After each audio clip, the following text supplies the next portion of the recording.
दोस्तों, कैसे हैं आप सब? जैसे कि हमने बताया था आपसे कि क्लास 12th की एनसीईआरटी की सीरीज़ हम शुरू करने वाले हैं। तो उसमें हमने वो देखा कि पहले अध्याय में हमने हड़प्पा सभ्यता के बारे में बहुत सारी चीज़ें वो पढ़ी, उसके एमसीक्यू, उसके पीवाईक्यू सारी चीज़ें हमने एक साथ करी और एक आंसर भी हमने उसमें इंक्लूड किया हुआ था, जिसको हमने हड़प्पा सभ्यता के और एक नगरीय आयोजना और उसकी जो संस्कृति है, कल्चर है, वो आज के अर्थात वर्तमान में किस प्रकार अपनी इनपुट प्रदान करती है, ठीक है? तो हमने बहुत ही बखूबी तरीके से उसे लिखा, देखा, सारी चीज़ें उसमें थी। वो हमने क्लास 6th में ही दिख दिखा दिया था आपको, ठीक है? तो उसके बाद हमने शुरू किया कि उत्तर वैदिक काल में हमने देखा कि इसके एक राज्य स्थापित होने से क्या-क्या चीज़ें परिवर्तित होती थी, ठीक है? और परिवर्तन में हमने देखा कि 16 महाजनपद और उसके राजतंत्र, गणतंत्र आदि चीज़ें उसमें समाहित थी। और जब हमने उत्तर वैदिक काल में मगध राज्य जब पढ़ा, तो हमें द्वितीय नगरीकरण के रूप में हमें मगध प्राप्त होता है। प्रथम तो हमारा सिंधु घाटी सभ्यता था, ठीक है? द्वितीय नगरीकरण इसे इसलिए बोला जाता है क्योंकि लोहे की खोज होने से उत्तर वैदिक काल में लोहे की खोज होने से ये यहाँ पर आमूल-चूल परिवर्तन होते हैं, जिसके माध्यम से हमने लोहे के हल बनाने शुरू किए, जिससे कृषि उपज में वृद्धि देखी गई। उसके बाद हमने क्या नाम है, लोहे के हथियार बनाने शुरू किए, जिससे हमने देखा कि हम जानवरों के शिकार कर सकते थे, जंगलों को काट सकते थे, ज़्यादा से ज़्यादा बस्तियाँ हम बसा सकते थे, ठीक है? कभी-कभी पूछता है कि जो वैदिक काल था, वैदिक काल उसको किस सभ्यता के रूप में जाना जाता है? अर्थात उसको किस सभ्यता के रूप में जाना जाता है? नगरीकरण, ग्रामीण सभ्यता, किस सभ्यता के रूप में जाना जाता है? तो वो हमारा आता है ग्रामीण सभ्यता के रूप में, क्योंकि वहाँ पर एग्रीकल्चर होती थी, उसके बाद पशुपालन होता था वहाँ पे, तो वो एक ग्रामीण सभ्यता के रूप में विद्यमान थी, ठीक है? उत्तर वैदिक काल में हमने देखा कि लोहे की खोज होने से बहुत सारी चीज़ें एकदम आमूल-चूल परिवर्तन सी हो गई, ठीक है? उसमें हमने और भी हमने उसमें देखा, फिर हमने उसके बाद देखा कि मगध इतना शक्तिशाली क्यों हुआ?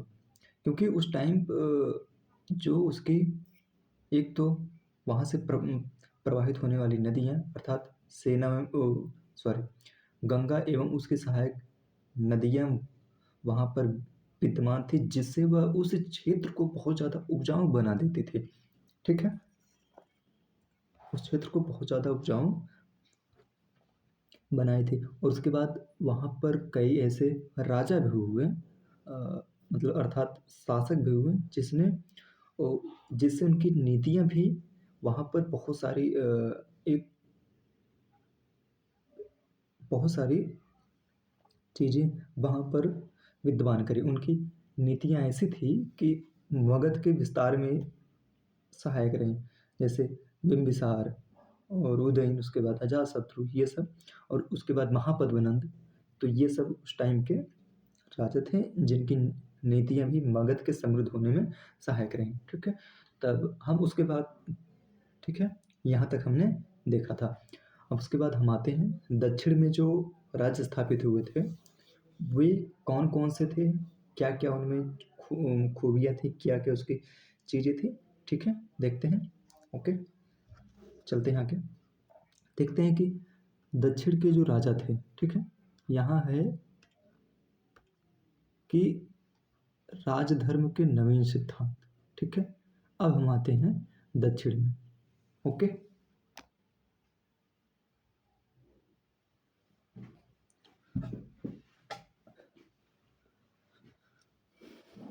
दक्षिण में आते हैं तो हम देखते हैं दक्षिण के राजा और सरदार, ठीक है?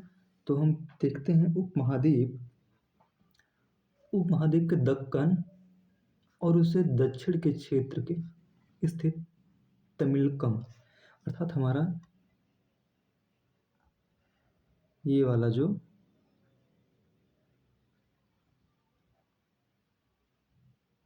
ये वाला हमारा जो क्षेत्र था, ये तो हो गया दक्कन का क्षेत्र। उसके बाद ये हमारा था, ये हमारा दक्षिण का क्षेत्र जो उस टाइम ये आंध्र प्रदेश था, आंध्र प्रदेश, तमिलनाडु, और उसके बाद यहाँ पर केरल की व्याख्या मिलती है। ठीक है, देखते हैं। और ये तमिलकम में ये 3 राज्य ही आते थे, अर्थात तमिलनाडु, आंध्र प्रदेश और केरल, जो हमने अभी आपको यहाँ पर दिखाया। ठीक है, चलते हैं आगे। और इनमें क्या था, चोल, चेर और पांड्य जैसे सरदारियों का उदय हुआ। ये राज्य बहुत ही समृद्ध और अस्थायी सिद्ध हुए। जो चोल, चेर और पांड्य ये जब स्थापित हुए तो ये बहुत लंबे समय तक यहाँ पर विद्यमान रहे। ठीक है, दक्षिण में ये बहुत समय तक विद्यमान है। देखते हैं इनके मतलब कौन कौन से संस्थापक थे, कौन कौन सी यहाँ पर चीज़ें थी।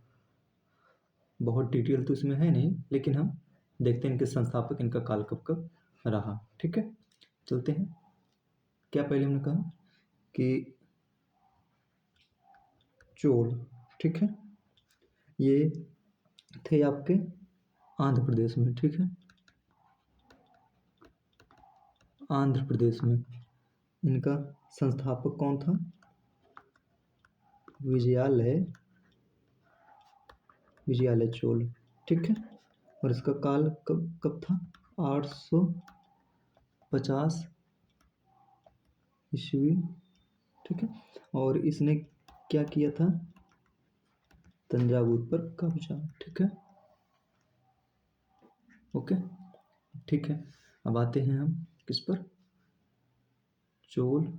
अब आते हैं चेर पर। ठीक है, चेरा के क्या था, उथयन चेरालयन। ठीक है, उथयन चेरालयन, और इसका था हमारा केरल।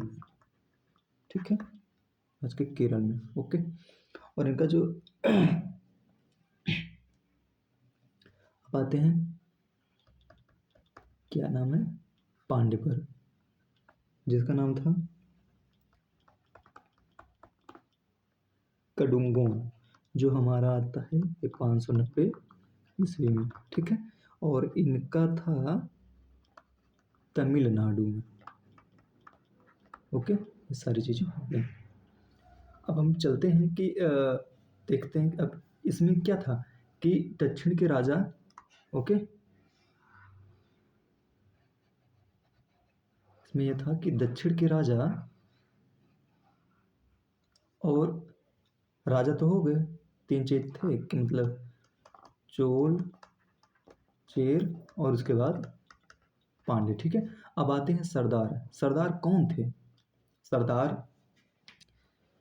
सरदार एक ऐसा व्यक्ति होता था जो बहुत ही शक्तिशाली होता था, जिसका पद जो होता था वंशानुगत होता था या हो नहीं भी हो सकता था, और उनके जो समर्थक होते थे उसके खानदान के लोग ही मतलब उनके समर्थक होते थे। और इनका जो कार्य था, विशेष अनुष्ठान जो होते थे उनका संचालन करता था, युद्धों का संचालन करना था, और जो जब विवाद होते थे, मतभेद होते थे, तो उनका मध्यस्थता भी इनका करना था।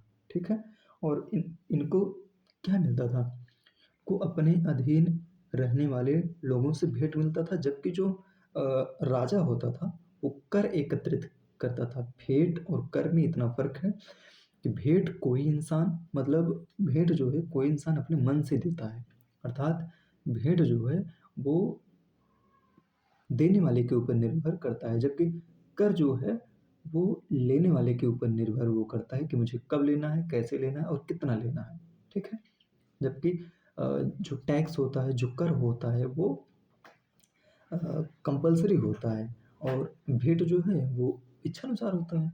ठीक है, और जब ये सरदार लेते थे भेंट तो वो अपने मतलब समर्थकों में ही उसका वितरण करते थे। ठीक है, और जो मतलब सरदार होते थे उनके पास कोई अस्थाई सेना या अधिकारी नहीं होते थे जिसे वो भेंट लेते थे, अर्थात इनके पास कोई अस्थाई सेना ये सारी चीज़ें नहीं थी, बल्कि राजा के पास ये सारी चीज़ें होती थी। ओके, चलते हैं आगे, देखते हैं क्या नाम, देखते हैं क्या लिखा, सरदार एवं सरदारी। सरदार एक शक्तिशाली व्यक्ति होता है जिसका पद वंशानुगत भी हो सकता है और नहीं भी, इसके समर्थक उसके खानदान के लोग होते हैं। सरदार के कार्यों में विशेष अनुष्ठान का संचालन, युद्ध के समय नेतृत्व करना और विवादों को सुलझाने में मध्यस्थता की भूमिका निभाना। वह अपने अधीन लोगों से भेंट लेता है, जबकि राजा कर वसूली करते हैं और अपने समर्थकों में उस भेंट का वितरण करता है। कौन? सरदार। सरदारी में सामान्यतः कोई अस्थायी सेना या नहीं होती। ठीक है, चलते हैं तो ऊपर की स्लाइड में क्या लिखा है। ठीक, ओके। सरदार जो है हमें इन राज्यों के बारे में, अर्थात हमें चोल, चेर और पांड्य जो दक्षिण के जो वो थे राजा थे, इन विभिन्न प्रकार के स्रोतों से जानकारी मिलती है।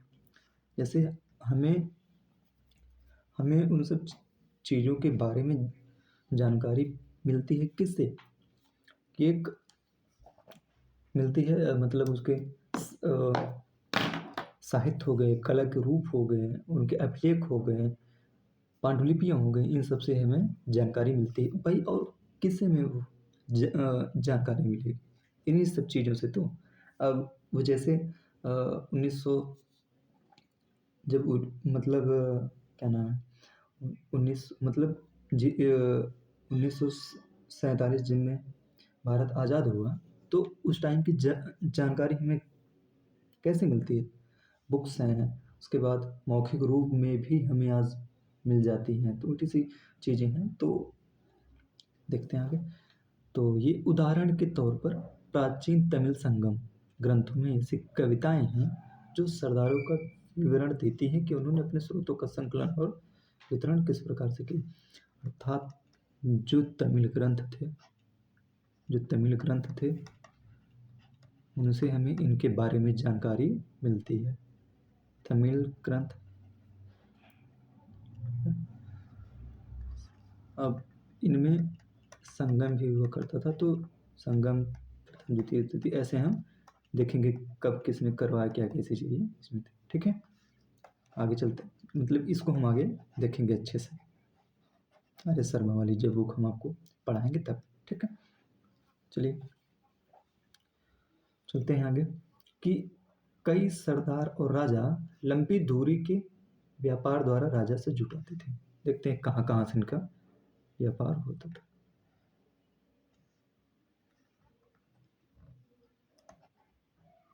चलिए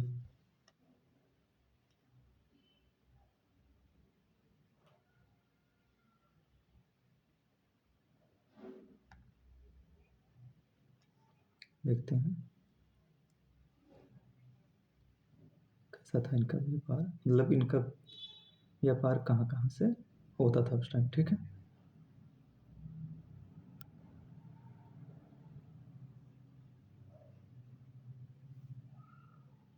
चलिए देखते हैं कि इनका जो क्षेत्र था, इनका क्षेत्र तो भाई आंध्र प्रदेश था।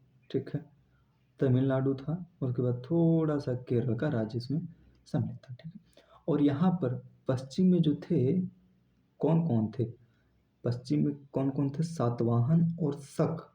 ठीक है, एक तो शक थे और दूसरे क्या थे? सातवाहन। यहाँ से इनका व्यापार होता था। ठीक है, ये एक दूसरे से मतलब व्यापार करते थे और यहाँ से इनका राजस्व जुटाते थे। ठीक है, चलते हैं आगे। अब आते हैं दैविक राजा। ठीक, दैविक राजा अर्थात अपने आप को राजा की उपाधि देना, ये शुरू किया हमारे कुषाणों ने। ओके, कुषाणों ने शुरू किया कि अब वो अपने आप के देवपुत्र के रूप में जानते थे, और मतलब मानते थे देवपुत्र के रूप में। ठीक है, और उसके बाद हमने जो कि ये प्रथम शताब्दी में भारत में आते हैं, और देखा जाता है कि ये जो लोग थे, मतलब जो कुषाण शासक थे, वो अपने आप को भगवान के सभी मानते थे। तो सिक्कों पर ये एक साइड अपने चित्र उत्कीर्णित करवाते थे, दूसरे साइड भगवान के चित्र होते थे। और इसका एक और भी उदाहरण हमें मिलता है कि चीन में जो उस टाइम चीन की मतलब सभ्यता थी, उस टाइम जो चीन के शासक हुआ करते थे, वो स्वयं को स्वर्गपुत्र कहते थे। ठीक है, तो ऐसे हम कर सकते हैं। चलते हैं आगे, देखते हैं क्या है। राजाओं की उच्च स्थिति प्राप्त करने का एक साधन विभिन्न देवी देवताओं के साथ जुड़ना था। ठीक, आगे चलते हैं। मध्य एशिया से लेकर पश्चिमोत्तर भारत तक शासन करने वाले कुषाण शासकों ने लगभग प्रथम शताब्दी ईसा पूर्व से प्रथम शताब्दी ईस्वी तक इस उपाय का सबसे अच्छा उदाहरण प्रस्तुत किया। कुषाण इतिहास की रचना अभिलेखों और साहित्य परंपरा के माध्यम से की गई। ठीक, जिस प्रकार के राजधर्म को कुषाण शासकों ने प्रस्तुत करने की इच्छा की, उसका सर्वोत्तम प्रमाण उनके सिक्कों और मूर्तियों से प्राप्त होता है। देखते हैं, कई कुषाण शासकों ने अपने नाम के आगे देवपुत्र की उपाधि रखी। ठीक, देवपुत्र की उपाधि हमने बताया कि ये जो कुषाण थे वो अपने आप को देवपुत्र के रूप में देखते थे, देवतुल्य के रूप में रखते थे, अर्थात भगवान के पुत्र के रूप में रहते थे। और जो उस टाइम चीन के जो शासक हुआ करते थे, वे अपने आप को मतलब स्वयं को स्वर्गपुत्र कहते थे। ठीक, चीन शासक। ओके, चलते हैं आगे, देखते हैं क्या है। और ये तो ठीक है, ये देखने को मिलता है। एक साइड मतलब खुद हैं, मतलब ये थे, और उसके बाद ये देवता के रूप में, और एक कनिष्क अर्थात कुषाण शासक था कनिष्क। ठीक, ओके, आगे चलते हैं। तो इसके विवरण जो हमें मिलता है वो देखने को मिलता है, उनके जो मतलब उनके जो मतलब अभिलेख थे, साक्ष्य थे, ताम्रपत्र थे, उनके क्या था कि इलाहाबाद स्तंभ अभिलेख के नाम से प्रसिद्ध प्रयाग प्रशस्ति की रचना हरिसेन ने की, जो गुप्त शासक समुद्रगुप्त, ठीक है, समुद्रगुप्त क्या थे, उनके राजकवि थे, मतलब राजकवि थे। दरबारी कवि कौन थे? हरिश्चंद्र, जिसने प्रयाग प्रशस्ति की रचना की। ठीक, प्रयाग प्रशस्ति की रचना करी। ये हमारा क्वेश्चन आया हुआ है यूपी पीएससी में और यूपीएससी दोनों में। ओके, अर्थात प्रयाग प्रशस्ति की रचना किसने की? हरिसेन ने। और ये किसके राजकवि थे? ये राजकवि थे गुप्त सम्राट समुद्रगुप्त के। ठीक है, चलते हैं आगे।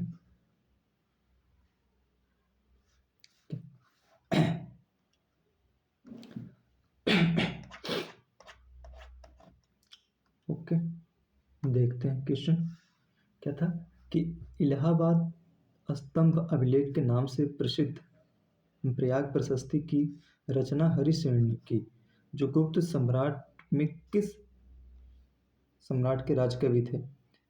तो इसमें ऑप्शन है, अशोक तो गुप्ता पीरियड में थे ही नहीं, चंद्रगुप्त मौर्य थे ही नहीं, चंद्रगुप्त द्वितीय, और ये आता है आपका समुद्रगुप्त के। ठीक है, इनके राजकवि थे कौन? हरिसेन ने, हरिसेन। ठीक, ओके, चलते हैं आगे। अब हम देखते हैं कि बदलता हुआ देहात, अर्थात उस टाइम जो उस टाइम का मतलब उस टाइम सोसाइटी थी, कैसी सोसाइटी थी उस टाइम? सोसाइटी कैसी थी वो? मतलब राजा के प्रति वो कैसे सोच अपनी रखते थे, वो कैसे क्या क्या वो चीज़ें करते। अर्थात हम आते हैं कि 600 बीसी से लेकर 600 सीई तक मतलब चीज़ें कैसे बदलती हैं, उनके सोशल स्ट्रक्चर क्या था, सोसाइटी कैसी थी, मतलब राजा के प्रति वो कैसे अपनी सोच रखते थे, राजा उनके प्रति क्या सोच रखता था, राजा उनके मतलब उनके बीच कैसे प्रस्तुत होता था। अगर कोई राजा अच्छा है तो जनता के बीच अच्छा इफेक्ट जाएगा राजा के लिए, और राजा अगर मतलब कामचोर है, निकम्मा है, तो चीज़ें अब जनता के बीच वैसे ही प्रस्तुत होंगी। ठीक, देखते हैं आगे क्या है कि यहाँ लिखा है जनता में राजा की छवि। भाई हर चीज़ तो हो गई कि ये चीज़ें थी, ऐसा ऐसा था कि मतलब उस टाइम एक राज्य स्थापित होना शुरू हो गया। तो उस टाइम तो जब राज्य बनना स्टार्ट हो गया तो सोसाइटी भी तो उसके अंदर आती है, राजा के प्रति क्या छवि होगी। ठीक, स्वाभाविक है कि अभिलेखों से सही जवाब नहीं मिलते। हम किसी भी चीज़ को अगर देखते हैं तो किसके माध्यम से, अभिलेख के माध्यम से, अभिलेख के माध्यम। और देखो कोई भी अभिलेख होगा तो वो राजा अपने ही अनुसार लिखवाएगा, क्योंकि भाई उसमें तो उसकी बड़प्पन होनी वो चाहिए, इसलिए वो अपने हिसाब से लिखवाएगा, अपने ही मतलब बड़ा इसमें करेगा। तो इससे हमें पूरी जानकारी मिलती ही नहीं कि राजा कैसा था क्या था। और उसमें अभिलेख में देखने को मिलेगा कि मतलब राजा बहुत अच्छा था। ठीक है, उसमें सारी चीज़ें होंगी कि राजा ने ये काम किया वो काम किया, ऐसी ऐसी चीज़ें उसमें होती हैं। ठीक है, चलते हैं आगे। वस्तुतः साधारण जनता द्वारा राजाओं के बारे में अपने विचारों और अनुभव के विवरण कम ही छोड़े गए हैं, फिर भी इतिहासकारों ने इसका निराकरण करने का प्रयास किया। ये हमें मिलता है जातक और पंचतंत्र जैसे ग्रंथों में वर्णित कथाओं की समीक्षा करके इतिहासकारों ने पता लगाया है कि इनमें से अनेक कथाओं के स्रोत मौखिक किस्से कहानियां हैं जिन्हें बाद में लिपिबद्ध किया गया होगा। ठीक, जातक कथाएं पहली शताब्दी ईस्वी के मध्य में पाली भाषा में लिखी है। ठीक, चलते हैं कि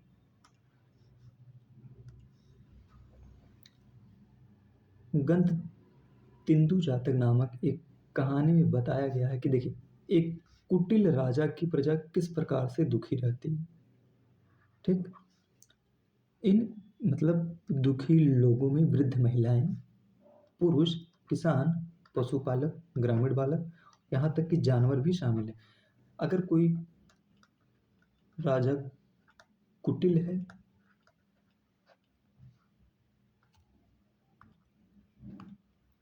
यदि कोई राजा कुटिल है तो उसकी जनता भाई परेशान तो होगी। यहाँ तक कि इसमें बताया गया कि यहाँ तक कि जानवर भी परेशान थे, जानवर भी परेशान थे। ठीक, आगे देखते हैं। जब राजा अपनी पहचान बदलकर प्रजा के बीच में यह पता लगाने गया कि लोग उसके बारे में क्या सोचते हैं, तो एक एक कर सब ने अपने दुखों के लिए राजा को भला बुरा कहा। ठीक है, की शिकायत थी कि रात्रि में रात्रि में डकैत उन पर हमला करते हैं और तो दिन में कर इकट्ठा करने वाले अधिकारी। ठीक, ऐसी परिस्थिति से बचने के लिए लोग अपने अपने गांव छोड़कर जंगल में घुस गए। ठीक, तो भाई अब यदि कोई राज्य अपने जनता से ज़्यादा कर वसूलता है या और सारी चीज़ें हैं, वहाँ चोरी होती है, डकैती होती है, तो लोग नहीं रहना पसंद करेंगे वहाँ पे। ठीक, चीज़ों को देखते हैं क्या है। एक इसमें था कि देखते हैं कि मतलब सुदर्शन झील, गुजरात की सुदर्शन झील। ठीक, गुजरात की सुदर्शन झील। ओके, ये ये है कहाँ पर, आपके गिरनार में। ठीक, यह एक कृत्रिम जलाशय था।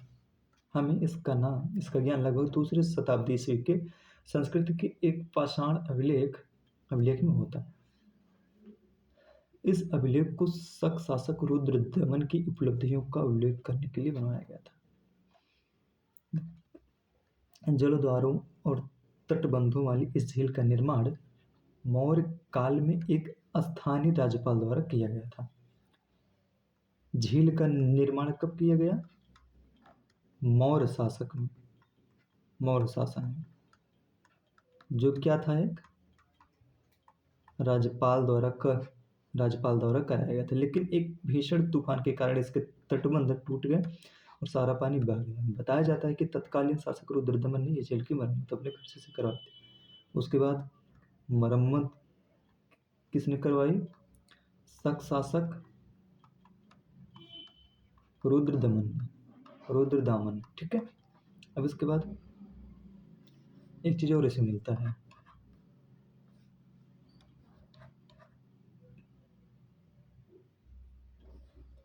एक चीज़ और मिलता है कि इस पाषाण खंड पर एक और अभिलेख लगभग 5वीं सदी में है, जिसमें कहा गया है कि गुप्त वंश के शासक ने एक बार फिर इस झील की मरम्मत करवाई। रुद्रदामन के बाद गुप्ता पीरियड में इसकी फिर से एक बार मरम्मत करवाई। ठीक, तो देखते हैं क्या क्वेश्चन आया है इस पे। ठीक है, देखते हैं क्वेश्चन क्या था कि मौर्य शासकों ने स्वयं को देवपुत्र की उपाधि दी। देवपुत्र की उपाधि कौन देता था? मौर्य तो नहीं देते थे, देता कौन था? कुषाण शासक। ठीक, कुषाण शासक देता था। ठीक, अब यहाँ देखते हैं सुदर्शन झील का निर्माण मौर्य काल में हुआ। ये स्टेटमेंट आपका सही है, बल्कि ये स्टेटमेंट गलत है। देवपुत्र की उपाधि मौर्यों ने नहीं बल्कि कुषाण शासकों ने दी, और सुदर्शन झील का जो निर्माण हुआ था वो मौर्य काल में हुआ। और वहाँ से हम देखते हैं मौर्य काल में एक जो द्वारपाल था उसने इसका निर्माण कराया था। तो ये स्टेटमेंट आपका सही है, अर्थात ये स्टेटमेंट आपका सही। ओके, चलते हैं, देखते हैं आगे मतलब उपज बढ़ाने की क्या मान्यताएं थी वहाँ पे। और ठीक, एक चलते हैं एक स्टोरी पर और कि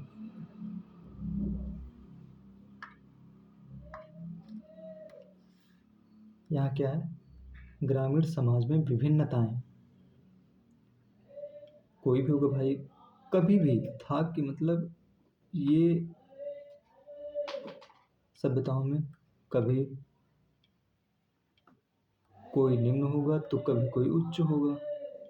ठीक, कोई कभी उच्च कभी निम्न, ये सारी चीज़ें इसमें पाई जाती। ठीक, यद्यपि खेती की इन नई तकनीकों से उपज तो बढ़ी, लेकिन इसके लाभ समान नहीं थे। इस बात के प्रमाण मिलते हैं कि खेती से जुड़े लोगों में उत्तरोत्तर भेद बढ़ता जा रहा। देखिए, जिनके पास ज़्यादा खेत खलियान था, अब जैसे जैसे टेक्नोलॉजी बढ़ती चली गई तो लोग जो शक्तिशाली से टेक्नोलॉजी का प्रयोग करने लगे, तकनीक का प्रयोग करने लगे, जिससे इनकी उपज तो बढ़ने लगी, बल्कि अब जो निम्न थे वो टेक्नोलॉजी का उपयोग मतलब लाभ नहीं उठा सके। अर्थात अब इनकी जो उपज थी कम होने लगी, अर्थात अब इनमें भिन्नता तो आएगी ही। मतलब जिसके पास है वो बढ़ता चला जाएगा, जिसके पास है नहीं वो रुकता चला जाएगा। ठीक, चलते हैं आगे क्या था। कहानियों में विशेषकर बौद्ध कथाओं में भूमिहीन खेतिहर श्रमिकों, छोटे किसानों और बड़े बड़े जमींदारों का उल्लेख मिलता है। पाली भाषा में गहपत का प्रयोग छोटे किसानों और जमींदारों के लिए, अब जो छोटे थे उनके लिए गहपति का प्रयोग होता था। ठीक, बड़े बड़े जमींदार और ग्राम प्रधान शक्तिशाली माने जाते थे जो प्रायः किसानों पर नियंत्रण रखते थे। देखिए, अब जो निम्न होगा, ठीक है, अब उसके ऊपर भाई जो उच्च होगा वो मतलब वो अपना क्या नाम है, वो अपना अधिकार जमाएगा। देखते हैं कि कोई भी हो भैया, देखिए 3 चीज़ों से बलशाली हो सकता है। एक तो धन, दूसरा बल, तीसरा क्या है, मन। ठीक, ये 3 चीज़ों से बलशाली हो सकता है कोई भी। तो इसमें से कुछ न कुछ आप अपना बढ़ाइए, इसमें से धन हो, बल हो, मन, कोई भी चीज़ें आप इसमें से बढ़ाइए। ठीक, ओके, ठीक है, देखते हैं क्या है कि ग्राम प्रधान का पद प्रायः वंशानुगत होता था। आरंभिक तमिल संगम साहित्य में भी गाँवों में रहने वाले विभिन्न वर्गों के लोगों का उल्लेख है, जैसे वेल्लार या बड़े जमींदार। और जो बड़े जमींदार होते थे उनको वेल्लालर कहा जाता था, और छोटे भूमिहीन किसानों के लिए गहपति का प्रयोग होता था। ठीक है, बड़े हलवाहा, उल्लवर और दास अड़िमई, इन्हीं को बोला जाता था, बड़े जमींदार को। ठीक है, और देखते हैं आगे गहपति किस रूप में विद्यमान था। ठीक, गहपति घर का मुखिया होता था और घर में रहने वाली महिलाओं, बच्चों, नौकरों और दासों पर नियंत्रण करता था। घर से जुड़े भूमि, जानवर या अन्य सभी वस्तुओं का वह मालिक होता था। कभी कभी इस शब्द का प्रयोग नगरों में रहने वाले संभ्रांत व्यक्तियों और व्यापारियों के लिए भी होता था। ठीक है, ये क्वेश्चन बन सकता है। ठीक है, चलते हैं आगे वाली स्लाइड में।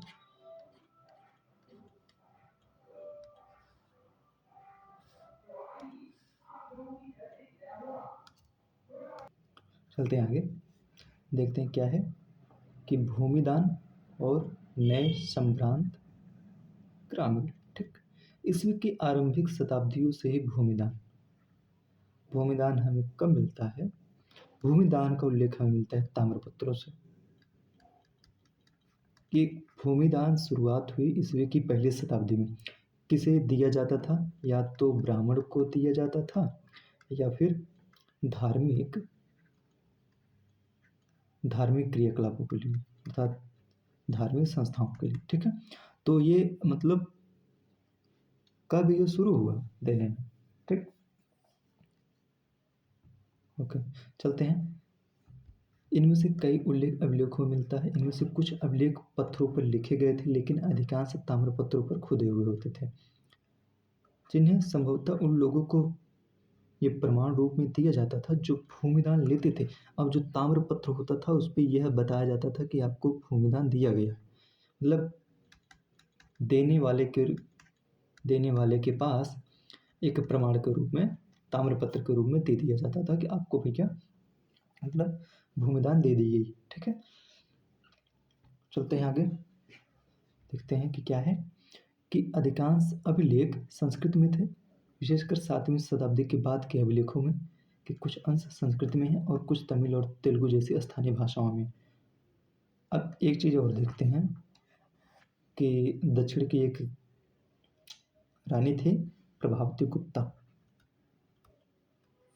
ये प्रभावती गुप्त थी। ठीक है, चलिए इनके बारे में कुछ चीज़ें देखते हैं। क्या था ये चंद्रगुप्त द्वितीय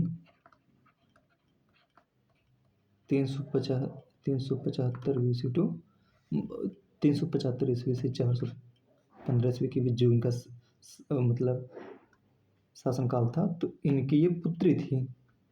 कौन? प्रभावती गुप्ता पुत्री थी, और इनका विवाह हुआ था वाकाटक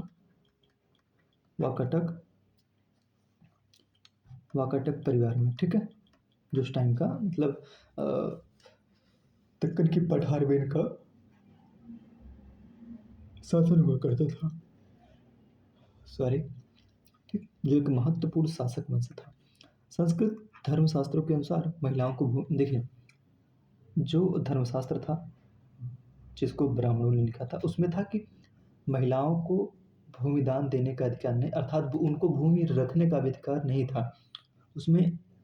लेकिन जो प्रभावती गुप्ता थी उन्होंने भूमिदान भी दिया, अर्थात यह ऐसा हो सकता है कि वो एक रानी थी तो इसीलिए उन्होंने ऐसा काम किया। ठीक है, ये मतलब छोटे मोटे साक्ष्य मिलते हैं देखने को, ऐसी चीज़ें होती हैं। ठीक है, चलते हैं आगे, क्या है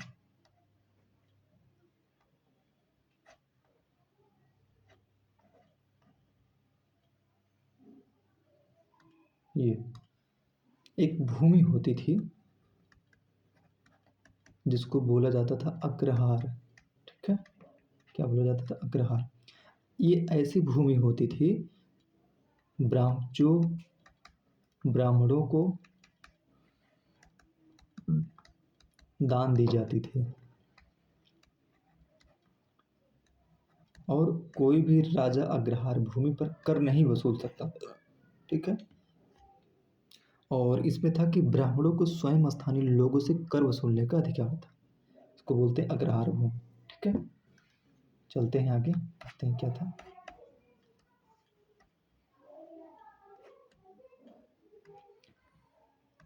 क्या है? नगर एवं व्यापार। ठीक। नए नगर, तो चीज़ें समझते हैं आगे। एक क्वेश्चन था, देख लेते हैं फिर आगे चलते हैं। प्राचीन इतिहास में अग्रहार शब्द निर्दिष्ट करता है। ए है जमींदार, बी है ब्राह्मणों को दान भूभाग, सी क्या है मंदिरों के साथ संबंध विद्यालय, डी क्या है व्यापारियों के संघ। तो अभी हमने ऊपर वाले स्लाइड में देखा कि जो अग्रहार थी वो एक भूमि के रूप में थी जिसे जो ब्राह्मणों को दान दी जाने वाली भूमि थी। ठीक है। तो चलते हैं आगे, देखते हैं क्या है। ठीक।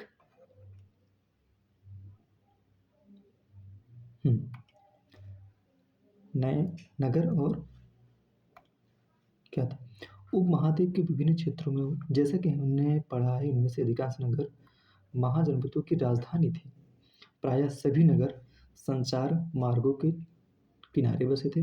पाटलिपुत्र जैसे कुछ नगर नदी मार्ग के किनारे बसे थे। उज्जैनी जैसे अन्य नगर भूतल मार्गों के किनारे थे। इसके अलावा कुहार नगर समुद्र तट पर थे जहाँ से समुद्री मार्ग प्रारंभ हुआ। मथुरा जैसे अनेक शहर व्यावसायिक, सांस्कृतिक और राजनीतिक गतिविधियों के जीवन। देखिए, ये हमारा PYQ है जो वो करके पूछा था। पुंपुहार कौन से नगर थे, तो ये हमारा आ जाएगा समुद्र तट के किनारे, अर्थात ये शायद 2021 का है या 22 का है क्वेश्चन, UPSC का। ठीक, ये पूछा है। तो NCERT को मतलब ऐसा मतलब बिटवीन द लाइन इसे पढ़ो और इसी से चीज़ें निकल निकल के मतलब सामने आती हैं। देखिए, जैसे अब पूछा था कि पुंपुहार क्या था, समुद्र तट पर थे। अब हो सकता है भाई वो कभी पूछ ले कि मथुरा क्या है, व्यावसायिक, सांस्कृतिक और राजनीतिक गतिविधियों का जीवंत केंद्र था। क्या पता इसमें सभी ऑप्शन आ जाए। ठीक, तो आगे की चीज़ें करते हैं। ओके, तो आप एक बार है मतलब चीज़ों को PYQ को बार बार देखें, मतलब जितना हो सके उतनी बार देखें। ठीक। संभ्रांत वर्ग और शिल्पकार। देखिए, आपको पढ़ने का आइडिया केवल और केवल PYQ ही आपको दिखा सकता है। ठीक है। तो आगे की चीज़ें हम कल करेंगे। बहुत ही प्यारा ये लेसन होने वाला है। हमने देखा कि चीज़ें क्या थी, कैसे थी। और हाँ, अपने आप पर विश्वास करिए। ठीक है। ओके, चलते हैं। और विश्वास करिए खुद पर, और फैमिली के साथ चीट ना करें, खुद के साथ चीट ना करें या किसी के साथ चीट ना करें। खुद पे विश्वास करें, चीज़ें बहुत ही आसान होंगी। ठीक है। ओके।